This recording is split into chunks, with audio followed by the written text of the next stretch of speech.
La pornographie est beaucoup plus une façon à l'homme de s'entretenir avec cet aspect de lui-même qu'il n'ose contempler face à face, que la simple lecture d'images qui doivent soulager son mal de vivre. Le pornographe s'inquiète de son indécence spirituelle et morale, car il ne la comprend pas. Pour lui, la photographie est une force trop grande pour qu'il puisse s'en libérer, sans l'aide d'une doublure qu'il croit devoir se vêtir lorsqu'il se présente face à son esprit, ou plutôt à l'esprit inquiet de son ego. La revanche de l'homme derrière l'homme qui s'amuse se situe sur les plans intérieurs de l'homme, et de ces plans, l'esprit le ronge sans pour cela meurtrir complètement sa proie, car justement, c'est le fait de ronger un petit peu sa proie qui constitue pour l'esprit de l'ego la grande farce de l'homme contemplant avec un plaisir mi-doux, mi-amer le côté bestial de la nature humaine. Le pornographe ne sait pas où s'arrête dans son plaisir la vie, car il ne sait pas d'où vient son plaisir. Il n'en comprend pas les mécanismes. Seul devant l'image, il contemple, son regard souillé par trop de formes qui laissent dans son esprit leurs traces. Le pornographe est un homme seul, un homme qui s'ennuie de ne pas pouvoir vivre l'expérience avec la femme d'une façon légère et allègre. Il doit refuser les conquêtes plus riches de sentiments, car il n'a pas en lui suffisamment de sentiments pour établir sur le plan humain une relation sincère et justement axée sur une disposition naturelle de son sexe. La main nie la vraie sexualité, car elle est dirigée par l'esprit malin et ratoureur que l'homme héberge, sans le savoir, dès qu'il prend plaisir à se saouler de formes qui représentent sur le plan matériel la dégénérescence et la turpitude. Lorsque le pornographe s'interroge sur la raison de son acte, il se fie à ces raisons banales, à ces raisons qui ne servent qu'à lui cacher la vraie nature de sa solitude. Car s'il connaissait les raisons valables de son acte, la solitude cesserait pour lui, et c'est du domaine de l'esprit d'entreprendre sur le plan humain tout être qui doit, pour une raison ou une autre, souffrir de ce qu'il ne comprend pas.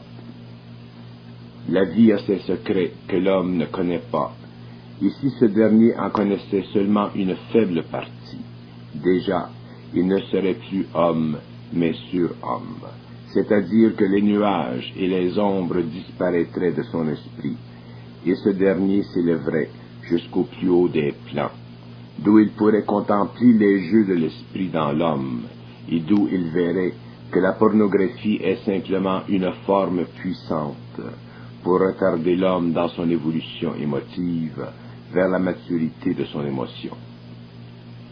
Souvent la pornographie sert bien l'esprit dans ce sens, qu'elle lui permet de retarder un certain acheminement avant que le temps ne soit convenu. Lorsque le temps est convenu, l'esprit retire l'épingle du jeu, et soudainement la pornographie n'a plus d'attrait pour celui qui en est l'esclave. Mais tout dépend de la relation entre les biens de l'esprit et les biens de l'homme. Le pornographe contemple en lui-même la flamme du désir, mais ne sait pourquoi cette flamme est toujours allumée. Il ne comprend pas que l'esprit est malin et qu'il se sert de la forme pour reprendre en lui certaines forces dont il n'est pas prêt à se servir, car la mesure avec laquelle il traiterait de cette force ne convient pas au plan de l'esprit en lui. L'esprit est beaucoup plus que ce que l'homme ne peut s'imaginer. car l'homme a fait de l'esprit un être à l'image de l'homme. Lorsqu'en fait l'esprit protège toujours son image, et nul homme qui le voit ne peut se rappeler de son visage, car son visage est fait de 1000 formes, chacune appropriée à l'exécution du plan de vie de l'homme. Le pornographe change chaque fois qu'il se présente devant la volupté, car il y découvre de plus en plus l'insatisfaction qui traîne derrière. Tant qu'il n'a pas suffisamment siégé devant lui-même, il est forcé de retourner à la forme afin de sentir en lui un mouvement de son esprit qui lui chuchote à l'oreille que la prochaine fois ce sera la dernière. Mais l'homme oublie qu'il est faible, car justement il ne sait pas d'où vient sa faiblesse.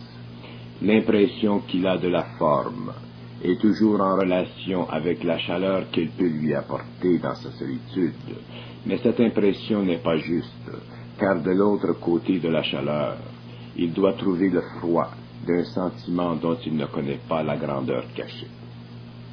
Si le pornographe cesse par ses efforts extrêmes à se présenter devant la forme, il se sentira attiré intérieurement par une force indomptable qui lui soufflera que peut-être demain il retournera à la forme. Mais cet ajournement temporaire ne fait que partie du jeu de l'esprit, qui doit l'empêcher de trop croire à sa décadence, afin de lui permettre petit à petit de revenir à la forme, dont il se sert pour l'empêcher de trop rapidement avoir accès à certaines forces qui sont en lui, mais dont il n'a pas encore le droit de se servir, car le temps n'est pas convenu. L'homme croit qu'il vit sa vie librement, mais ceci est une des grandes illusions de l'homme. Beaucoup de ses contrefaçons, de ses actes dégénératifs, sont soufflés par l'esprit afin de retarder telle ou telle orientation de sa vie. Les hommes sont réellement de pauvres êtres tant qu'ils n'ont pas compris que l'esprit est partout à la fois, dans tout. Le plus grand mal sur la terre n'est pas la pornographie, mais le fait que le pornographe ne sache pas et ne comprenne pas pourquoi il est pornographe. Dans quelque domaine que ce soit de l'activité élevante ou décadente de l'homme, il y a toujours l'esprit derrière qui dicte et permet que l'homme souffre de telle ou telle illusion. L'homme qui ne connaît pas ce secret n'est pas un homme, mais un être étrange qui évolue dans un monde étrange où rien n'est connu de ceux qui y mettent le pied. Le plus grand des maux est l'ignorance, car c'est d'elle que l'homme souffre, et non de l'image qui évoque devant ses yeux une volupté quelconque. Tout dans l'expérience de l'homme fait partie du lien entre l'homme et l'esprit en lui. Pour l'homme, telle ou telle action est bonne ou mauvaise, mais pour l'esprit, dans l'homme, toute action a sa raison d'être, et l'homme en est la victime jusqu'au moment où il en découvre les lois. Voilà ce que doit connaître l'homme, et tant qu'il n'aura pas compris ceci, l'homme sera une pauvre caricature de lui-même, qu'il soit pornographe ou photographe, moine ou prince, car la terre est le domaine de l'esprit, et ce dernier épingle sur la vaste carte de l'expérience les domaines de son activité qui doivent servir à l'évolution de la race humaine. Mais la race humaine arrive bientôt à une autre phase de son évolution, et c'est durant cette phase que les hommes connaîtront les secrets de l'esprit, et que le pornographe cessera d'élever son regard vers des formes dont la sensualité ne sert qu'à la servir à certaines facettes du jeu de l'esprit, selon des raisons qui dépassent son entendement, car il n'y a pas de logique dans le monde de l'esprit, seulement de l'énergie qui doit servir à l'évolution des mondes. Si le pornographe est malheureux dans son expérience, c'est qu'il doit la vivre afin que se manifestent sur le plan matériel certaines forces qui doivent servir à l'évolution de l'homme, même si ces forces semblent être en contradiction avec les valeurs polarisées du bien et du mal de l'homme.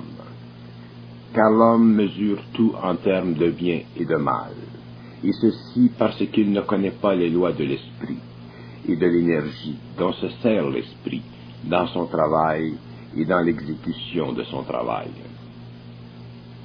La forme humaine est tellement dense et le sentiment humain tellement vibrant que l'esprit a beau jeu dans cette mer d'énergie où l'homme navigue sans le savoir et d'où il puise sa souffrance. L'esprit dans l'homme n'est jamais inquiet de ce que fait l'homme, mais l'homme, lui, s'inquiète de ce qu'il fait, car ce qu'il fait ne semble pas être conforme aux normes de la perfection de l'esprit, dont il s'est construit une image à l'aide de son imagination emmurée de formes dont les valeurs ne servent qu'à l'emmurer de plus belles. Il ne s'agit pas ici de mal interpréter ce qui est dit, mais de réaliser que l'esprit est partout, et que l'homme, sans le réaliser, souffre des liens qu'il a avec l'esprit dans la forme.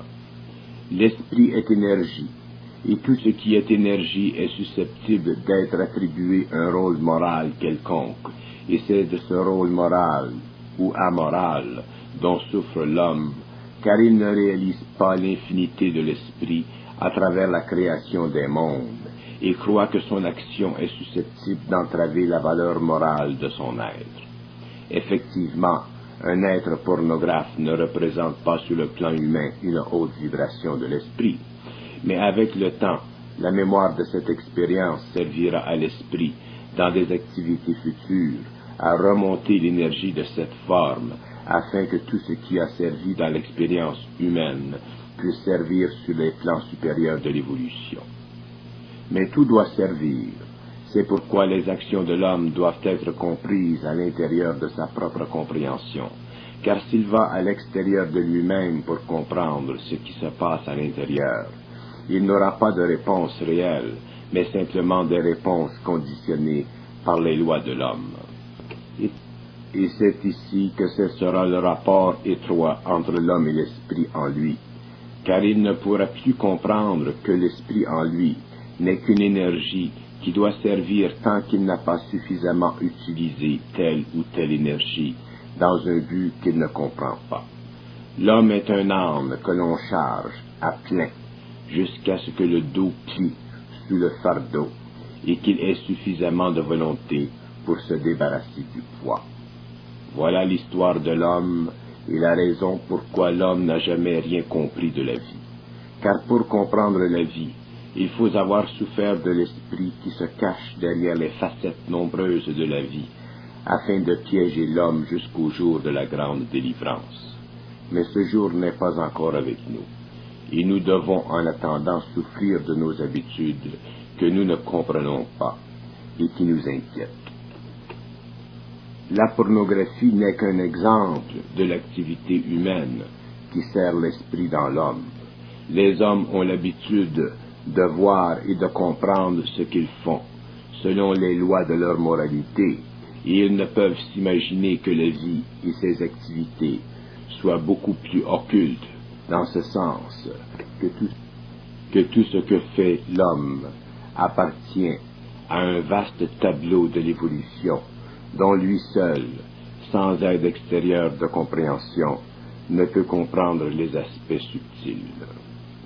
Le modèle que nous utilisons ici sert à nous faire comprendre que tant que l'homme n'a pas saisi qu'il y a en lui une activité de l'esprit qui sert à construire sur d'autres plans de sa réalité des conditions d'évolution pour l'avenir, son ego souffrira de l'activité, et c'est cette souffrance, cette énergie qui doit servir dans le plan de l'esprit. Notre façon d'interpréter le bien ou le mal est une façon purement subjective et humaine qui n'a rien à voir avec la réalité. En tant qu'hommes, nous subissons la vie car nous ne la comprenons pas. Si elle se manifeste de façon harmonieuse, c'est-à-dire que si elle coïncide avec l'idée que nous nous faisons d'elle, nous sommes bien à l'aise avec nous-mêmes.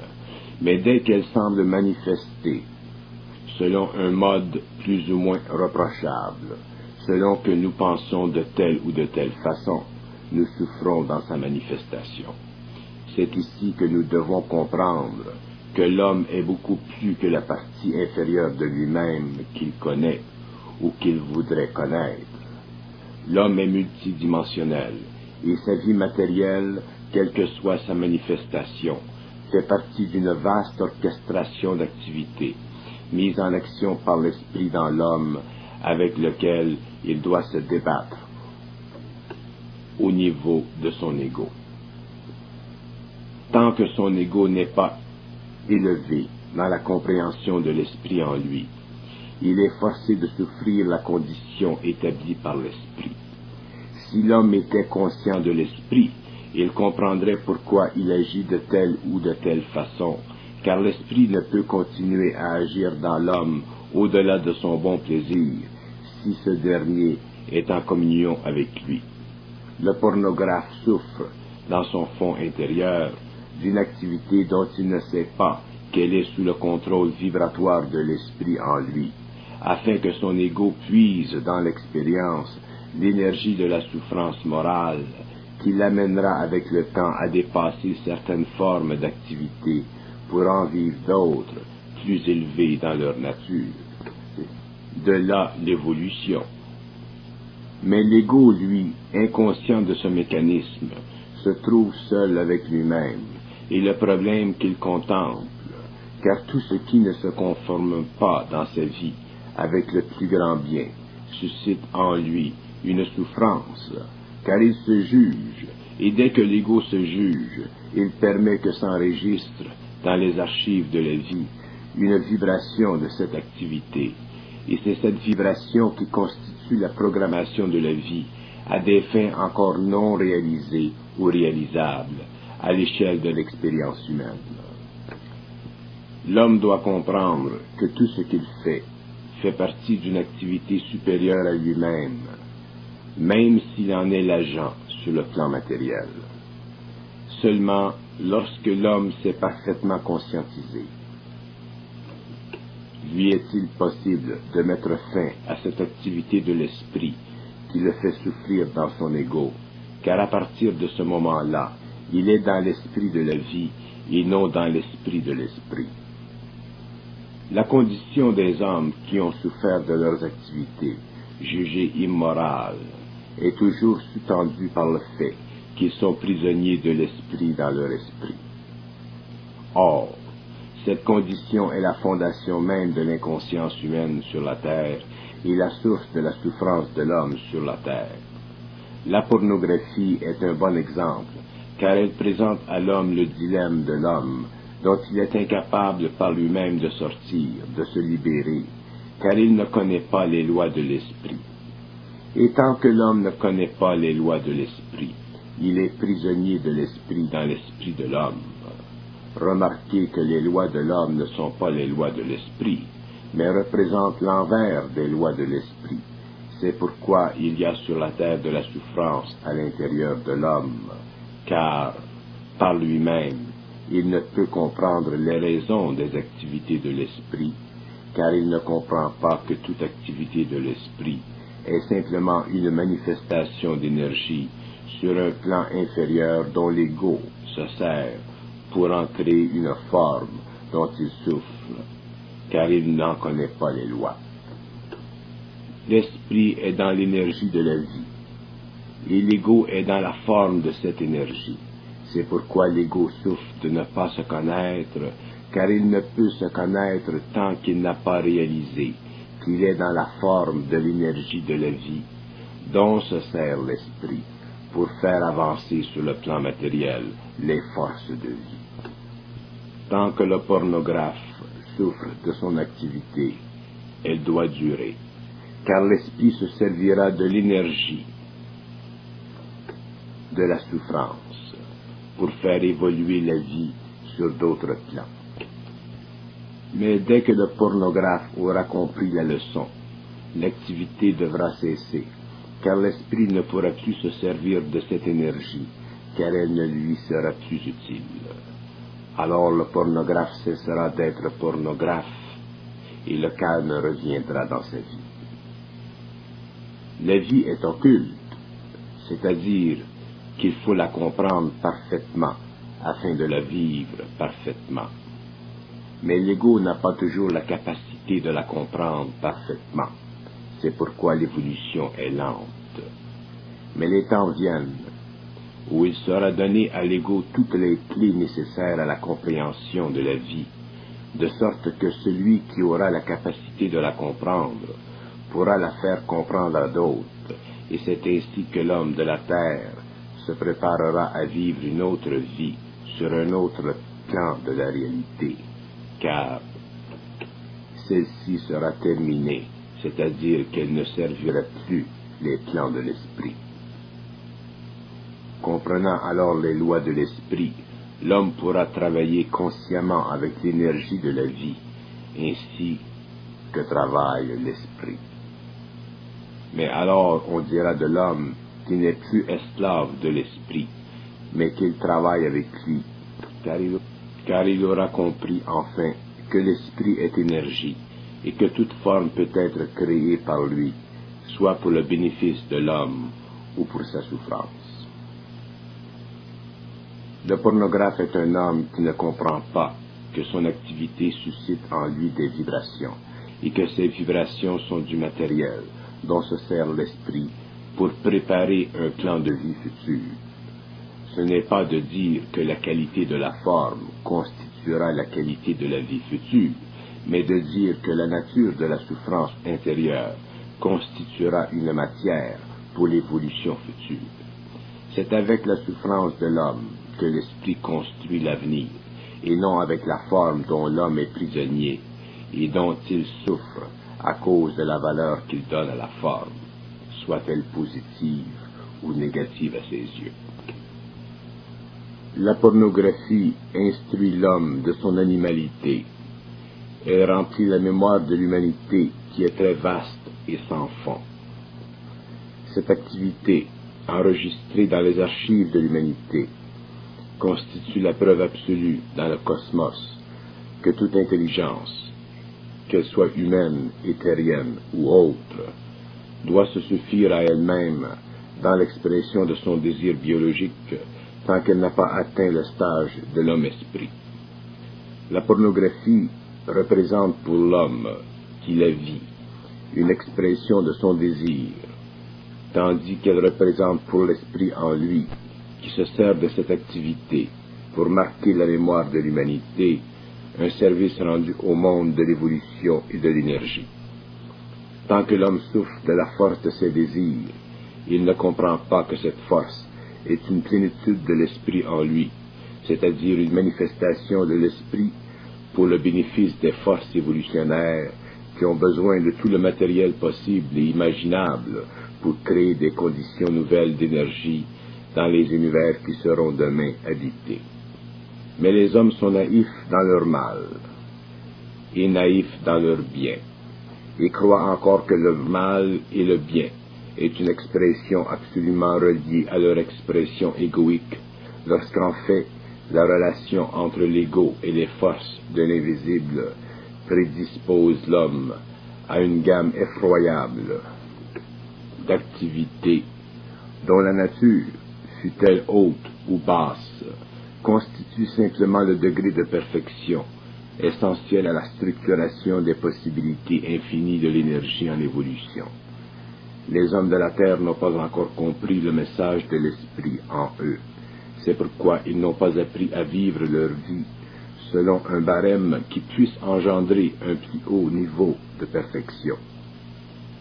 La perfection pour l'homme doit toujours représenter un très grand bien, lorsqu'en réalité la perfection est le mouvement infini de l'énergie traduisant dans le cosmos ce que l'on pourrait appeler l'inconnu et l'inconnaissable. Certaines personnes nous demandent souvent pourquoi l'homme a-t-il été créé de la façon dont nous le connaissons.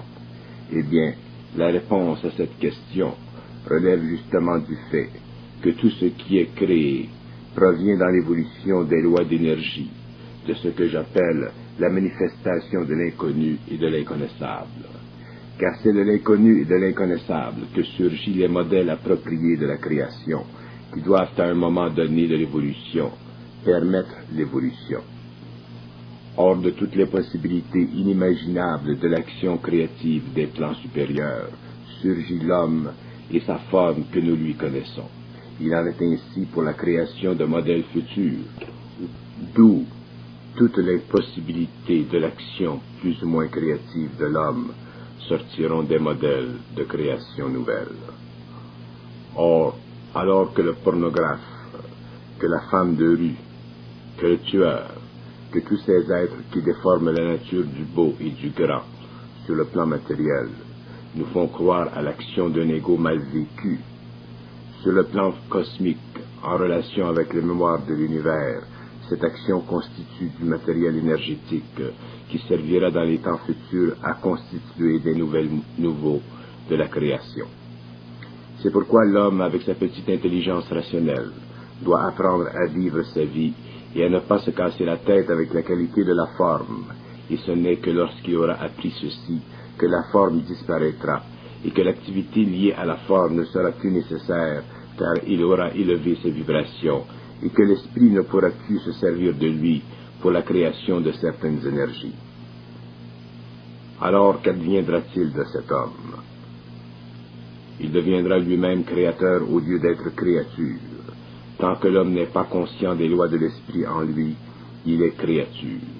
Et la créature qui vit l'expérience de pornographie n'est pas satisfaite d'elle-même, car elle réfléchit sur son action, et tant qu'elle réfléchit, elle souffre de son action. Lorsque l'homme deviendra créateur, et qu'il n'aura plus la capacité de réfléchir sur son action, il ne souffrira plus de son action, car cette action sera totalement consciente et ne servira plus à constituer des modèles d'énergie pour l'esprit. Alors l'esprit sera un avec l'homme, et jamais l'homme sera seul au cours de son évolution, car il aura compris parfaitement les lois de l'esprit, qui sont les lois de l'énergie et non de la forme. La pornographie n'est simplement qu'un modèle de l'expérience humaine, où se crée la souffrance pour celui qui le vit. Il y en a des millions et des millions, car les formes sont toujours une source de souffrance pour l'homme inconscient. Si nous avons choisi ce modèle, c'est parce qu'il représente pour l'homme une activité qui n'est pas spirituellement rentable à ses yeux. Alors pour lui, toute activité qui n'est pas spirituellement rentable est une cause de souffrance. Mais il y a des activités qui sont spirituellement rentables et qui servent aussi de modèle à l'esprit, dans l'esprit de l'homme. Le problème est le même, que l'homme vive une activité positive ou négative. Ce n'est pas le côté positif ou négatif qui compte, mais l'illusion de la forme. L'aspect positif ou négatif fait partie de la vision de l'homme et de la façon dont il voit les choses. Tout est très bien réparti dans l'expérience humaine, afin que l'homme puisse souffrir ou être heureux dans son activité. C'est la fondation même du bonheur ou de la peine. Mais l'homme, lui, ne comprend pas les lois de l'esprit. Il est prisonnier des compartiments, des valeurs qu'il vit, et ceci est la domination de la condition humaine. Tant que l'homme sera créature au lieu de créateur, il lui sera impossible d'imposer sa volonté sur la vie, car il ne sera pas dans la vie, mais dans l'esprit de la vie, et l'esprit de la vie est conjointement en activité avec l'homme, afin que ce dernier puisse produire le plus de modèles possibles d'énergie pour l'évolution des mondes. La vie est un mystère à l'homme, car il n'a pas encore sorti de son ignorance. Lorsqu'il aura perçu les choses telles qu'elles sont, il ne pourra plus vivre la vie telle qu'il l'aura vécue auparavant, car elle n'aura plus la même couleur. L'homme a la nette impression que pour vivre la vie, il faut soit être heureux dans une activité ou en vivre une qui nous rend malheureux. Ceci est une des illusions de la créature, car tout doit représenter quelque chose pour elle, beau, laid, bon, mauvais, heureux, malheureux. Et de cette attitude de la créature humaine se développent des sentiments de toutes sortes, en relation avec les activités vécues. Et c'est pourquoi le pornographe découvre dans son action un grand plaisir d'abord et une peine ensuite. Et tant qu'il est lié à la polarité de son action, il va d'un côté à un autre de sa qualité émotive. Il en est de même pour le domaine de l'intelligence. Ce qui est exposé ici représente la grande fraude de l'esprit sur l'esprit de l'homme. Mais ce n'est pas la faute de l'esprit, mais la condition de l'homme. L'esprit est en dehors de la forme, et tout ce qui est lié à la forme doit un jour être libre de la forme, car tout doit retourner à l'esprit. L'homme de demain comprendra tout, car il sera en contact intelligent avec l'esprit, et toute sa vie sera renversée, ainsi que sa souffrance. L'intelligence de l'esprit est la vibration de l'esprit dans l'homme, et tant que cette vibration n'a pas pénétré chez l'homme, il demeure une créature de l'esprit, c'est-à-dire qu'il n'a pas le pouvoir de l'esprit en lui. L'esprit le domine par la forme, et son passage sur la terre est un pèlerinage au cours duquel il apprend sans comprendre ce qu'il apprend. La vie de la créature humaine est une vie sans lumière, une vie qui vaut la peine d'être vécue si la souffrance n'est pas trop grande, et une vie facilement dispensable si elle est trop aiguë. De là le suicide chez l'homme. Mais lorsque l'homme a finalement compris les lois de l'esprit, car il est dans l'intelligence de l'esprit, ce dernier se moule à son désir et lui donne le pouvoir dont il est l'expression. C'est pourquoi le modèle du pornographe que nous utilisons pour illustrer la situation de l'homme est un modèle qui peut servir à expliquer et à faire comprendre toutes les interventions de l'esprit dans l'homme par le biais de la forme et de l'énergie qu'il manipule à l'insu de l'homme. C'est cette ignorance de ce qui se passe vraiment en lui dont souffre l'homme toute sa vie durant. Lorsqu'il meurt, son ignorance continue, car la vie de l'homme se continue sur des plans invisibles, où les conditions sont équivalentes, puisque l'esprit en esprit, ou l'esprit dans la chair, est toujours esprit, prisonnier d'une condition quelconque de l'évolution. Les hommes s'imaginent que la mort les délivre. Ce n'est pas parfaitement juste, car après la mort, l'esprit de l'homme doit continuer à vivre, afin de comprendre de plus en plus les lois de l'esprit. Que l'esprit soit dans la matière ou libre de la matière ne le rend pas libre par le fait même. Vous n'avez qu'à le demander à des esprits qui sont en dehors de la matière. Voilà pourquoi la condition fondamentale et universelle de toute vie parfaite requiert que l'être soit dépourvu d'illusions, c'est-à-dire qu'il soit en relation totale avec les forces intelligentes qui dirigent l'évolution et qui évoluent dans la lumière. C'est de ces forces que l'homme peut apprendre le mystère des mystères, et c'est de ces forces que dépend la puissance de l'homme, car l'homme est fait de ces forces, car l'homme possède une âme qui évolue sur le même plan que ses forces. Même si l'âme de l'homme est insuffisamment évoluée, l'ego de l'homme devra vivre une certaine période en tant que créature, afin d'absorber en lui-même suffisamment d'informations, afin que puisse s'élever le niveau d'expérience de l'âme. C'est ici que se situe le drame humain. Les hommes ne connaissent pas leurs âmes, et cette insensibilité à leurs âmes les démunit d'une force suffisante pour parer contre les intrusions de l'esprit dans leur esprit, à leur insu. De là la souffrance humaine. Si l'homme était conscient de son âme, il n'aurait pas de difficulté à comprendre les lois de l'esprit, puisque l'âme est déjà partenaire dans l'activité de l'esprit dans l'homme.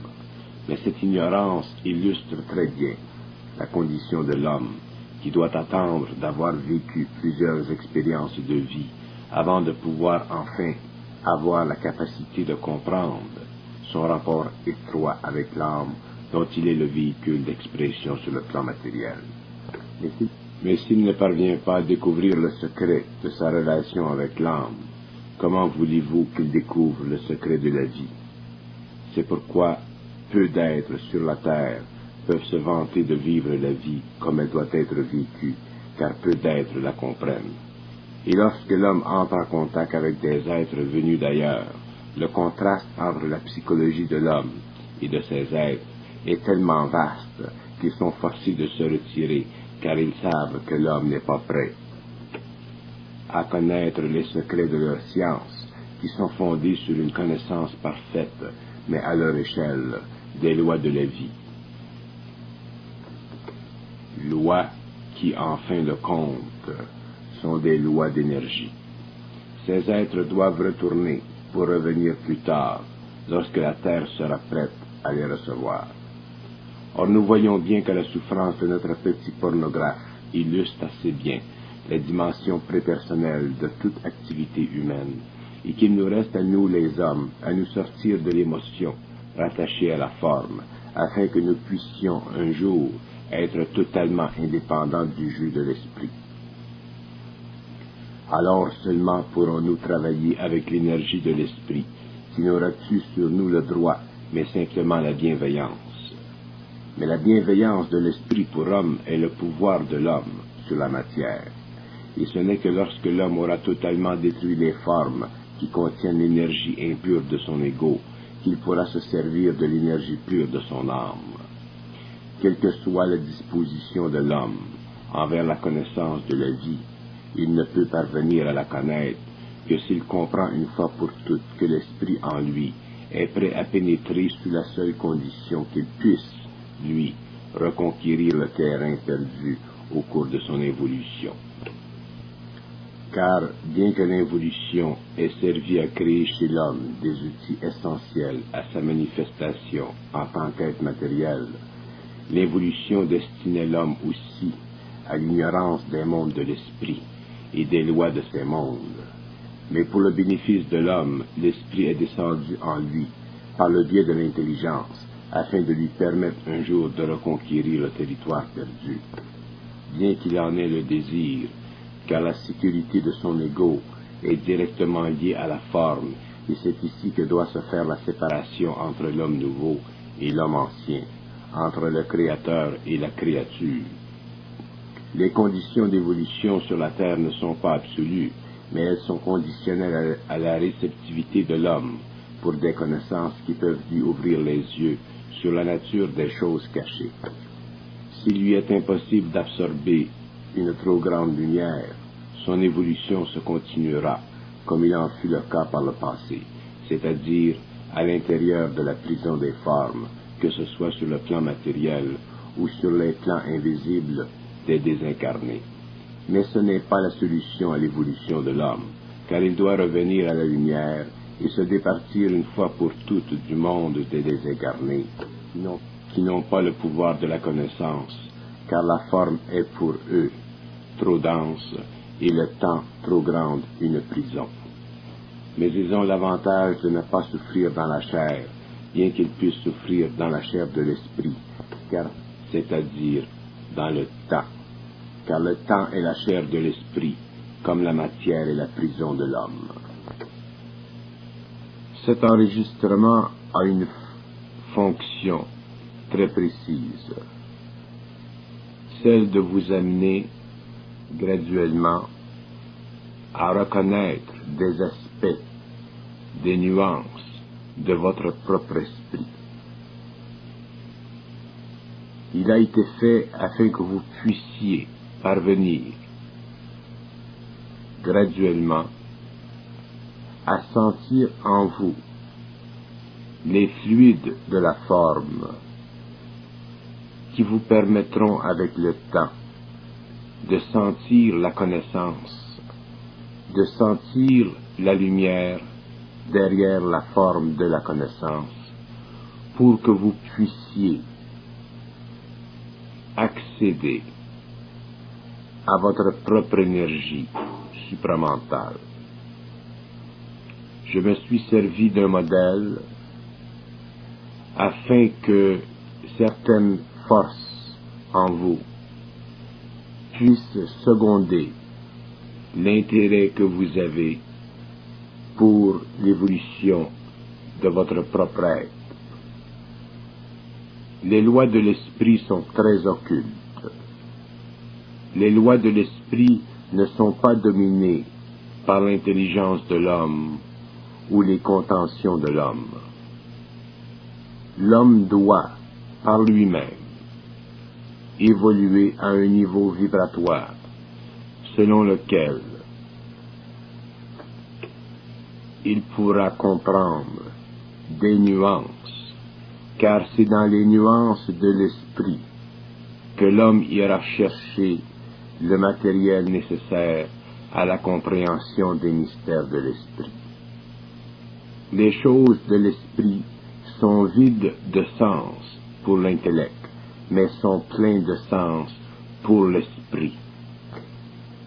La division entre l'esprit et l'intellect de l'homme doit cesser, afin que l'homme puisse reconnaître en lui-même les racines de son intelligence supramentale, afin qu'il puisse saisir par lui-même la vibration de l'intelligence supramentale, afin qu'il puisse comprendre par lui-même toutes les nuances de l'intelligence supramentale qui servent à nourrir son intelligence et à lui donner sur le plan matériel le matériel nécessaire afin de comprendre tous les aspects de la vie. L'esprit dans l'homme est subtil, et l'homme n'est pas habitué à la subtilité de l'esprit. L'enregistrement est fait de telle sorte que chacun de vous puisse, avec le temps, entreprendre d'enregistrer dans son esprit certaines vibrations qui l'amèneront petit à petit, graduellement, de façon très délicate, à subir le passage de l'énergie de l'esprit supramental vers le plan du mental inférieur, pour que le mental inférieur ne soit pas bousculé, mais pour qu'il puisse absorber de plus en plus de la lumière de l'esprit qui se traduit dans la connaissance de l'homme par une perception parfaite de la vibration de l'esprit dans l'esprit de l'homme.